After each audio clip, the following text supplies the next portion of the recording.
Alfredo, ¿qué tal? ¿Cómo te va? Bien, acá estamos, Ricardo, en una semana que tiene muchos ingredientes económicos. Bueno, hace algunas horas, cuando salga este programa al aire, ya vamos a tener la novedad de que se reanudan con ciertas limitaciones las exportaciones de carne. Ujú. Después de esta experiencia que tuvo el gobierno, que sin lugar a dudas no le dio resultado, que no se reflejó en una baja de precio de la carne ni cosa por el estilo, y que le generó tensión con el sector agropecuario, ¿no? Pero permitime que haga la columna pensando en una llamada que tuve ayer de un periodista de uno de los canales de aire de Córdoba, que me contaba de que había una persona que había ganado una cantidad importante de dinero, creo que eran cerca de 200 millones de pesos, Ujú. en un juego de azar, que no sé si era el Kini 6 o algo así. Y la pregunta era, bueno, ¿qué hace esa persona con esa plata? Yo le comentaba a él que en realidad eso depende de la situación digamos, la situación económica que tenga esa persona. Si esa persona, por ejemplo, no es propietario de nada, lo más probable es que destine parte de ese dinero a comprarse una casa o eventualmente a comprarle casa a los hijos y demás. Que si esa persona es una persona que tiene cierta capacidad económica, lo más probable es que entonces analice cómo proteger con colocaciones financieras, digamos, esa cantidad. Pero bueno, no es de esto de lo que quiero hablar, sino de lo que inmediatamente me preguntó este amigo periodista y me dijo, ¿y comprará dólares? ¿Qué está pasando, digamos, ¿no? Y de esto quiero hacer una referencia, porque fíjate vos que estamos terminando este primer periodo en el cual los resultados del comercio internacional de Argentina son buenos y el Banco Central, entre las restricciones a la compra de moneda extranjera, los buenos precios internacionales que han tenido durante buena parte de este periodo las exportaciones argentinas, la soja, por ejemplo, sumado a ello, este, eh, digamos, la utilización de los instrumentos que tiene a mano el Estado, el Banco Central de la República Argentina, ha venido recuperando reservas internacionales, lo Ujú. cual es una buena noticia, digamos, ¿no? Digamos entonces, yo le voy a pedir a nuestro director, a Francisco Luján, que nos ponga una placa que prepare, que muestra desde principios de año hasta ahora qué pasó con las reservas.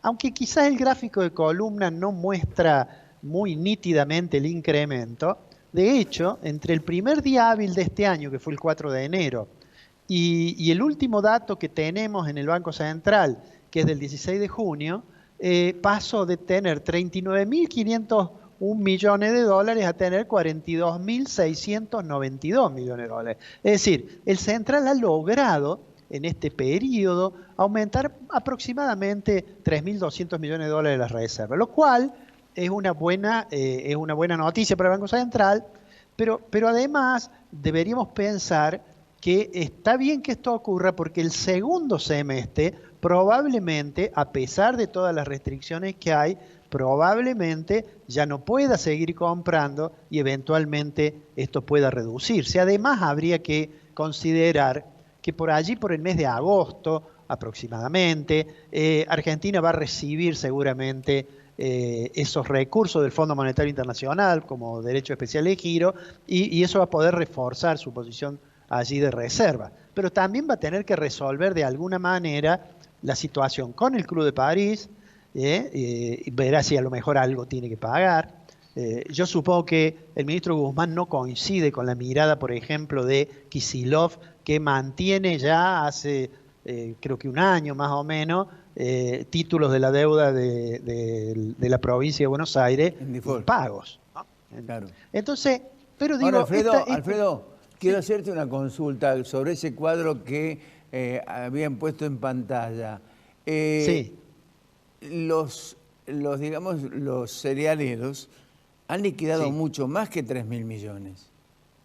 Bueno, lo que sucede es que por una parte está lo que se liquida y por otra parte está lo que hay que pagar de importaciones, algunos otros pagos que tiene que hacer la Argentina, pero sobre todo, digamos, las importaciones son yo diría, como la sangre del proceso productivo. Claro. Argentina tiene la mayoría de sus importaciones son de insumos industriales, de manera tal que allí, y a pesar de algunas restricciones que hay, bueno, esto permite cierta tranquilidad desde ese punto de vista, ¿no?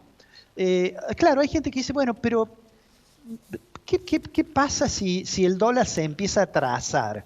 Y esto tiene que ver con la inflación, porque está claro que el ministro Guzmán ha decidido atrasar un poco el dólar como para tener un ancla nominal y tratar de morigerar esta inflación que parece incontrolable para el gobierno. Entonces ahí uno se tiene que preguntar, bueno, en realidad más que mirar la cotización del dólar todos los días, vale la pena hacer una mirada así, digamos, ampliar un poco el horizonte y mirar el tipo de cambio real, es decir, no cuánto aumente el dólar nominal, sino cuánto aumente el dólar nominal descontándole la inflación, considerando cuánto es la inflación en los otros países. Bueno, ya lo hemos dicho otras veces, el Banco Central elabora un índice que se llama índice del tipo de cambio real multilateral. ¿Qué quiere decir eso? Que se ponderan según nuestros principales socios comerciales y se ve cómo evoluciona el tipo de cambio con estos países que son nuestros principales socios comerciales y después se toma un tipo de cambio multilateral, es decir, para el promedio de todos esos países, ¿no? ¿Cuánto da eso? Porque eso da una idea si se está atrasando el tipo de cambio, porque el atraso cambiario, esto ya lo sabemos, genera dificultades, empieza a haber problemas de competitividad, hay dificultades para exportar. Si se ve que se está atrasando el tipo de cambio, se aceleran las intenciones de importar porque se piensa que puede haber una devaluación, etcétera, ¿no? El gobierno venía devaluando más o menos al ritmo para mantener el valor real del dólar. Pero eso este año cambió, sobre todo en los últimos meses. Voy a pedir que pongamos la segunda placa. La segunda placa es ese índice. Allí está el índice de tipo de cambio real multilateral. Mira, Ricardo, ese índice está, el que estamos mostrando ahora en la pantalla, está haciendo que el dólar, el tipo de cambio real multilateral del 17 de diciembre de 2015, es decir, cuando asumió Macri y unificó el mercado cambiario, bueno, a ese lo hacemos igual a 100. Y si te fijas, estuvo mucho tiempo, digamos, con un dólar muy competitivo, muy alto, ¿no? Sin embargo, fíjate lo que pasa a partir de enero de este año.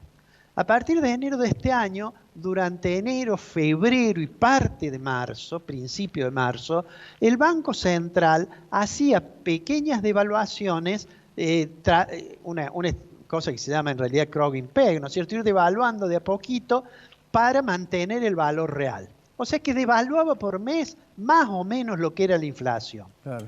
Ahora, en determinado momento el gobierno se asustó con la inflación y dijo, bueno, tenemos que frenarla de alguna forma, y además de los recursos administrativos, de los precios congelados, de las tarifas, digamos, de toda, digamos, la batería de medidas que toma la Secretaría de Comercio, porque en realidad lo toma más la Secretaría de Comercio que el Ministro de Economía, esa es la verdad, pero si te fijas, más o menos allí donde dice marzo del 21, empieza a caer el tipo de cambio real.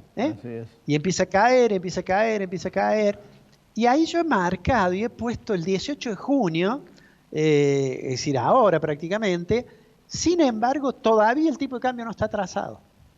El tipo de cambio está en 116.69 si consideramos diciembre de 2015 igual a 100. O sea que con relación a aquello, todavía no está atrasado, todavía no sería una situación preocupante. Ahora, la tendencia, y eso se ve en el último tramito de esa curva que he dibujado ahí, claro, la tendencia es que viene cayendo. Y yo diría, me atrevo a decir, que el gobierno va a seguir devaluando por debajo de la inflación. Porque si no, el tema de la inflación, bueno, lo hemos dicho ya hasta el hartazgo, es el principal fracaso de la política económica, porque además refleja que hay una serie de problemas que impactan sobre el nivel general de precios. Y más allá de todas las causas que tiene la inflación, que lo mencionamos en el programa anterior, lo que está claro es que el gobierno va a usar el tipo de cambio como un ancla para morigerar la inflación. Ahora bien, con eso no se resuelve todo, ni mucho menos, porque las otras causales, digamos, anclar el tipo de cambio puede disminuir las presiones inflacionarias de algunos costos, pero hay otros problemas. Y yo diría que en la medida en que la inflación se mantenga alta, va a resurgir un problema que parecía que las simpatías que tienen los sindicalistas con el gobierno lo estaba, digamos, aquietando. Es decir, el gobierno había dicho la inflación va a ser 29%. Claro. Y además los salarios van a crecer un poquito más del 29%. Los sindicalistas que tienen mucha experiencia en esta, por supuesto, no cerraron las paritarias al 32%, pero algunos las cerraron al 35%, digo, pensando que estaba de esa forma tratando de equilibrarse o de ganarse algún puntito a la inflación. Lo concreto es que hoy, si uno abre la página del Banco Central, la inflación esperada según el relevamiento de expectativas de mercado está arriba del 43%. Claro. Y entonces los sindicalistas esto obviamente lo saben y ha empezado a haber una rediscusión de lo que habían acordado. Por decirlo en una frase, se está intensificando nuevamente el reclamo ese. Y eso que a veces le llamamos la puja distributiva, digamos, genera presión inflacionaria de costos, de eso no hay duda. Pero además le complica al gobierno el desarrollo de su estrategia económica. Claro. Digo, como para cerrar esto, Argentina va a trazar el tipo de cambio. Yo de eso no tengo duda. ¿Qué tanto? No lo sabemos. Si es mucho, va a ser más grave, porque va a empezar a haber problemas a lo mejor para exportar algunos productos, etc. Pero además, mi impresión es que aunque el plan del gobierno es un plan que uno podría llamar plan elecciones, no es fácil de llevar a cabo. Porque ya tuvimos una tasa de inflación el mes pasado muy alta, este mes probablemente pueda ser quizás un poco más baja, pero sin lugar a dudas es una tasa de inflación elevadísima. Y el gobierno, además de eso, enfrenta algo que obviamente no es responsabilidad del gobierno, los problemas derivados de la pandemia. Todo esto me hace temer que las expectativas que tenía Martín Guzmán, tanto de bajar la inflación como de recuperar rápidamente el nivel de actividad, me parece que va a ser difícil que lo logremos. Tendremos que esperar, Ricardo, como tantas otras veces, con esperanzas, cuando dicen ya va a llegar el segundo semestre. Alfredo, un abrazo, nos encontramos la semana que viene.